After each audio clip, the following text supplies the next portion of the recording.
After the Nazi invasion of France in 1940, the French were forced to sign a lopsided armistice agreement that gave control over much of the country to Germany. However, about 40% of France was not occupied by the Germans. It was controlled by a French government that came to power after the invasion and collaborated with Germany.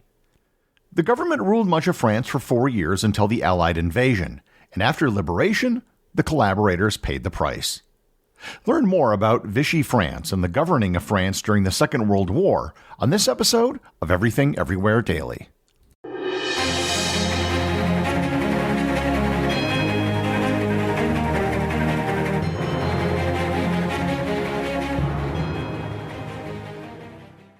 This episode is sponsored by NerdWallet. Nerds! When it comes to general knowledge and history, you know I've got you covered. But who do you turn to when you need smart financial decisions? If your answer is NerdWallet, then you're absolutely right. And if it's not, let me change your mind. The nerds at NerdWallet have spent thousands of hours researching and reviewing over 1,300 financial products. And they have the tools you need to make smarter financial decisions. Looking for a credit card?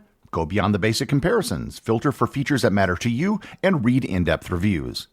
Ready to choose a high-yield savings account? Get access to exclusive deals and compare rates, bonuses, and more. House hunting? View today's top mortgage rates for your home sweet home. Make the Nerds your go-to resource for smart financial decisions. Head to nerdwallet.com/learn more. NerdWallet. Finance smarter. Disclosure. NerdWallet Compare Incorporated, NMLS 1617539. This episode is sponsored by Empire City. No other police department has more global brand awareness than the NYPD. From iconic images of 9/11 to tourist souvenirs in Times Square, the boys in blue would seem to go hand in hand with New York City itself. But underneath all of the iconic imagery and tales of heroism lies a dark and secret history, one that you've probably never heard before. From Peabody Award-winning host Chendarai Kumanika, Empire City takes you back to the 1800s, to a New York City overrun with deadly riots and brawls. A time when black New Yorkers were being kidnapped off the streets and sold into slavery, but their loved ones can't call the cops for help because the kidnappers are the cops. Find out how the NYPD transformed itself into the most powerful police force the world has ever seen. From Wondery and Crooked Media with Push Black, this is Empire City. Follow Empire City wherever you get your podcasts. You can listen early and ad-free right now by joining Wondery Plus in the Wondery app or on Apple Podcasts. Before the events of this episode, the regime in France was known as the Third Republic. The Third Republic was established in the wake of the 1870 Franco-Prussian War. Emperor Napoleon III was removed from power and was replaced by a parliamentary system with a weak presidency. Despite being the longest-lasting regime since the start of the French Revolution, the period of the Third Republic was noted for its frequent change in governments. The Third Republic was a highly unstable institution despite having existed through the First World War and a host of social and technical changes that took place in the early 20th century, including the rise of socialist and nationalist movements. From 1935 to 1940, France had been led by a series of left-wing prime ministers from various socialist parties. In March of 1940, the parliament selected a more centrist leader, Paul Reynaud, who was a member of the Democratic-Republican Alliance. Reynaud had been against the appeasement of Nazi Germany and was militantly anti-Nazi. He was the prime minister in power when Germany invaded France in May of 1940. As I recounted in my episode on the Maginot Line, the German invasion of France shocked everyone, including both the French and the Germans. The entire operation was over in just 6 weeks, which was far faster than even the Germans anticipated. France had one of the largest armies in Europe, and Germany assumed that it would be one of the most difficult fights that they would have in Europe. However, France put too much emphasis on its static defense line, which the Germans just went around. The end result was a rout of the French army, as well as of the British Expeditionary Force, which was on continental Europe. Once Paris fell on June 10th, the government relocated, and there was a movement to sign an armistice with the Germans to try to save something from the disaster. Reynaud refused to sign an armistice with the Germans, which most ministers wanted, so he resigned as prime minister on June 16th. The government was then put into the hands of Deputy Prime Minister Philippe Pétain, who supported an armistice. And here I should mention who Philippe Pétain was. He wasn't just another French politician. Pétain was one of the heroes of the First World War. He was the Army Chief of Staff during the war and was awarded the title of Marshal of France, the highest military honor that can be bestowed upon French generals. He was one of only 3 men to have been made a Marshal of France during the war. So Pétain, at least at this point in the war, was considered a real French hero. And I should also note that he was 84 years old when he became prime minister. Hitler demanded that the armistice be signed at the same spot in the exact same rail car as the armistice that ended the First World War.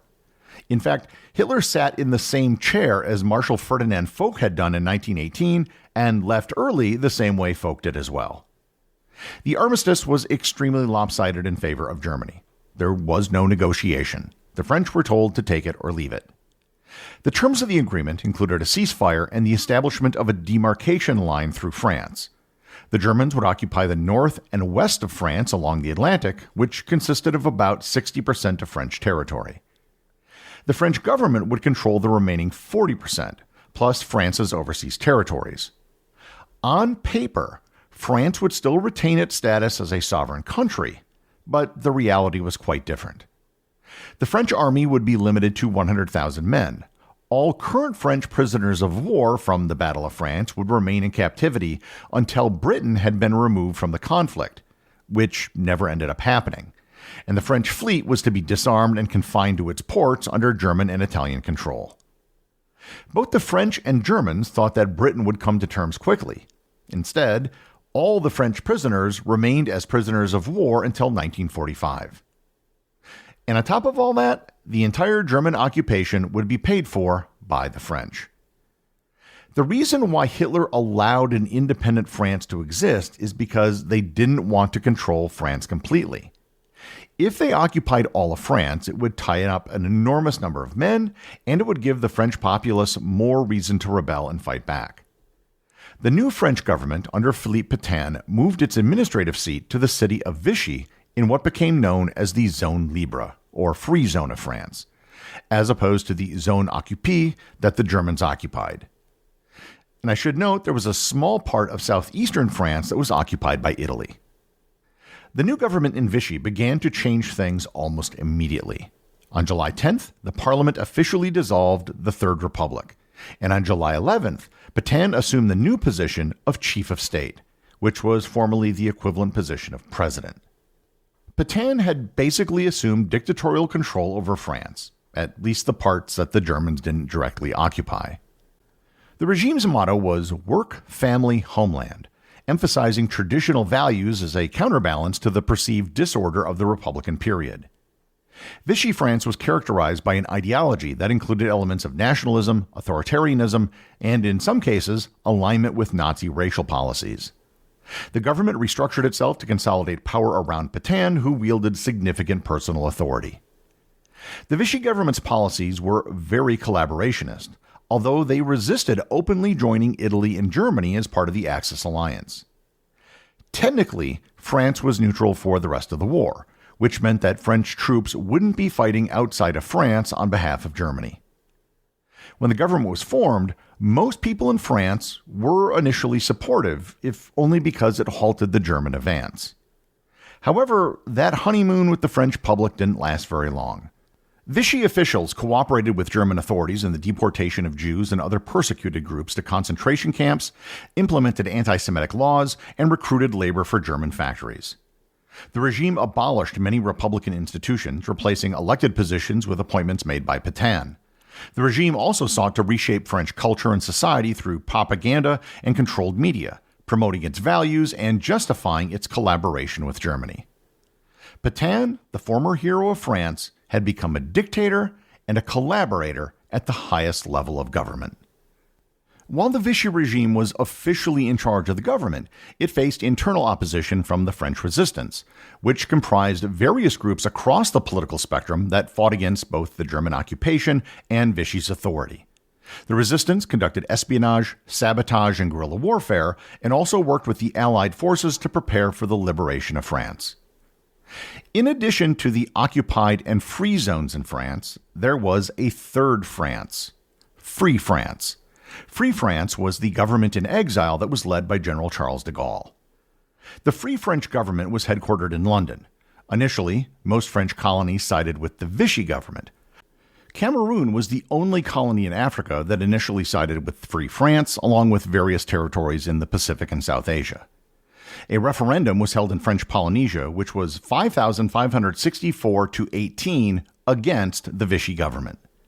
A fundamental moment in the Vichy government took place in April 1942, when Pierre Laval was appointed prime minister. He had previously been removed from government when Pétain came to power. In a radio address to the nation, he said the quiet part out loud when he said he hoped for a German victory to stop the spread of Bolshevism. The facade of the Vichy government being independent melted away as the French public saw that they were just a puppet of Germany.